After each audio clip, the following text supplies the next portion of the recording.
Good evening, one and all. My name is Sateesh Dodamani, working as assistant professor as well as research scholar in KLS Belgavi. Today I am here to present a paper on optimal allocation of wind and solar power based distributed generation, which was a case study. Coming to today's presentation, which includes introduction, methodology, algorithm, results, conclusion, and references. So, in today's era, electrical power demand is increasing day by day due to various reasons. There, one of the reason is increase in the population, and the other reason is the standard of living of the people and electrical vehicles nowadays which is taking place, that is also one of the reason, and all other reasons which require electrical power, which increasing the demand of electrical energy. Now there is a need to uh, meet this power demand, so utility has the responsibility to meet this demanding power. When electrical power demand is increasing, which is causing many problems like uneven system performances, unsatisfactory voltage profiles, as well as increase in network power losses. It is the responsibility of utility to send the quality power like uh, regulated or restricted voltage level within the acceptable limits, as well as to reduce the power flow, power losses. So in order to address these issues, there are many ways are available, and we have taken distributed generation integration with the existing infrastructure which address the above problems. So in this paper, the integration of renewable distributed generation in the system which reduces the power loss and increases the voltage profile, which we have carried out.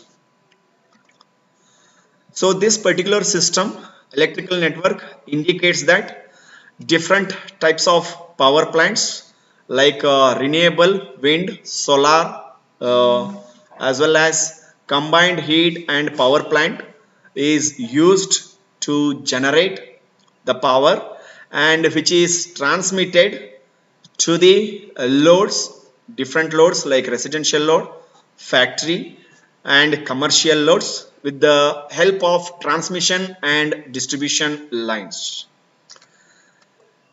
Here, the methodology what we have used is the objective function is keeping the or minimizing the I square R loss of network, and while doing so, we are keeping the constraint of voltage should be within the acceptable limits of minimum and maximum voltage level. This is the objective function which we have considered in order to do this work, and algorithm is written in order to carry out the program. A code is written by making use of this algorithm.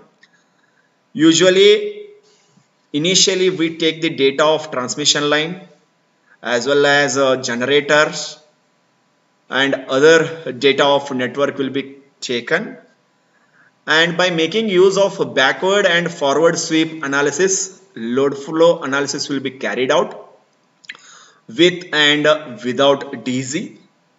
Then that code will be validated with the test system. The performance of the system will be carried out in presence of DC, and optimal location of distributed generation is carried out. Also along with the sizing is also done. Finally, power loss as well as voltage profile has been checked.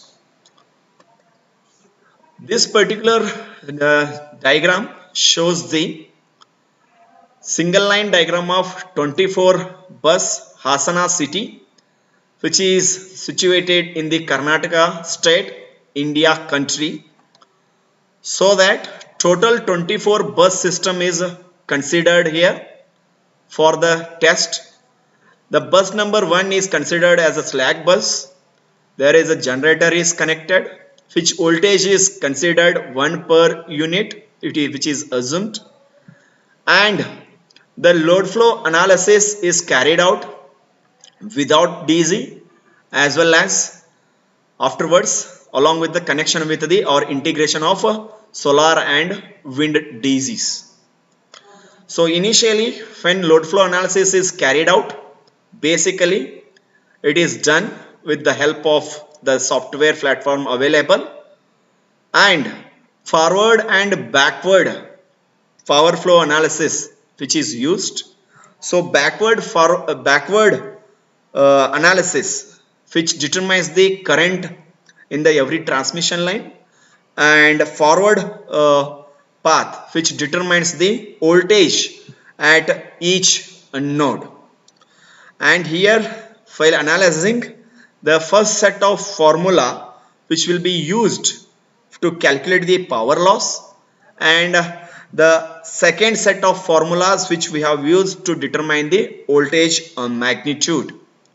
So initially, without DC, when we have carried out the load flow analysis, the total power loss obtained in the system is 890 kilowatt, and that is with the set of voltage values. So total the power loss without DC we obtained 893 kilowatt without connecting the DC. Then this particular figure shows the voltage profile of this particular system with base case and the after connection of a single DC. So when the DC is not connected, this is the voltage profile which is very less comparing with the other values. The node 2, when the DC is connected at node 2, this is shows green color when the DC is connected to node 5, and yellow shows the node 10, and red shows the node 19. Like that, 23 load flow results are obtained, and out of that all results we have not shown here. So that node number 19, the DC where it is connected, which gives the better voltage profile, and also at the node number 19 the total power loss reduced from 890 to 490 kilowatt when the first solar DC is connected. The size of the solar DC as well as wind DC is calculated by using equation number 6 and 7 respectively. The size of the solar DC, initially we have connected 5.84 megawatt. This is the diagram where solar PV is connected or integrated to the system. One by one individually it is connected, but here we have shown multiple, but however we have done initially exhaustive load flow is done connecting the individual DC at every bus, and the DC at load number 19 gives the best results in terms of power loss reduction and voltage profile improvement. Hence bus number 19 is considered as the optimal location to place the first DC. This particular table shows the comparison of voltage profile in the presence of second DC. You can observe, so that after connection of first DC, so it is connected at node number 19, then again the second DC, solar DC, goes on connected from bus number 2 to bus number 24 except bus number 19, as we have connected the first DC already. So after doing this load flow analysis, again we got 23 results, but however out of 23 results, we have shown here only few results out of those.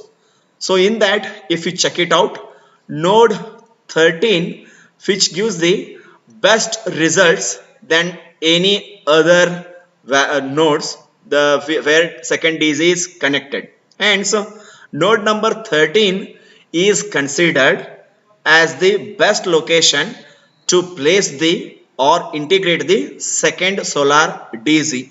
And when we connect the second solar DC, the power loss is further reduced.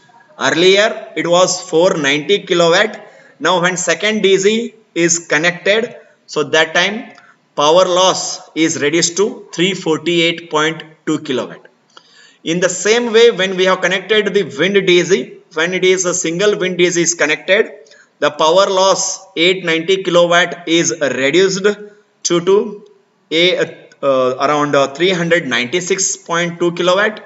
And when second wind DC is connected, and that time power loss is reduced to 316 kilowatt. If you consider that, then there is a tremendous decrease or in the power loss as well as increase in the voltage profile. This is the figure which shows the integration of wind turbine distributed generation in the 24 bus system, similarly like solar. This figure shows the overall figure of reduction in power loss. This bar shows the base case, that is without connection of DC, which shows the 893.6 kilowatt power loss. When first solar DC is placed at location number 19, it shows 490.1 kilowatt. And when you connect another solar DC, this loss is further reduced to 348.2. Similarly, when first DC, wind DC is connected, that time power loss is reduced to 396.2. And when second DC is connected in the system, it is further decreased to 316 kilowatt. These all values are in terms of kilowatt. Please consider. So looking after this, we can say that when you connect the single DC, 40% of power loss is reduced. And when you consider 40 or 45%, and when you consider two DCs, then obviously it increases to up to 61%. Similarly, when you connect wind DC, when single DC is connected, it is around 55% of power loss is decreased. Then it goes to up to 65%. While doing so, there is an increase in the voltage profile. This particular figure shows the increase in the voltage profile after connecting first solar DC, second solar DC, first wind DC as well as second wind DC along with the base case. So that there is a increment in the voltage profile also. Around 3 to 5% increase when we connect the solar DCs, and when we connect the wind DC, there is an increment of 4 to 6% of voltage profile. If you observe here, the wind DC, which gives the much better results than the solar, as solar DC only provides the active power, but wind DC, which supplies the active as well as reactive power flow. And because of that, you can observe here the connection of wind DC will be beneficial to get the benefit of reduction in power loss and increase in the voltage profile. So in conclusion, we can say that in order to increase the there is an increase in the power demand. To meet the increase in the power demand, instead of going for construction of new power plant or construction of a new transmission line, which leads to the costly affairs as well as environmental factors. Instead, if we go for renewable energy source distributed generation, we can use effective use of transmission or distribution line capacities So definitely we can meet the increased demand power by integrating the distributed generation, specifically renewable distributed generations. So in this particular paper we have conducted a case study on 24 bus Hasana city, that particular network, and we obtained that power loss can be decreased, voltage profile can be increased by integrating the distributed generation into the system. With this I am going to conclude my presentation. So for this we have referred many journals. So these are the journals which we have referred for our work and which is presented in the paper as well as in this presentation also. With this, I would like to conclude my presentation. Thank you.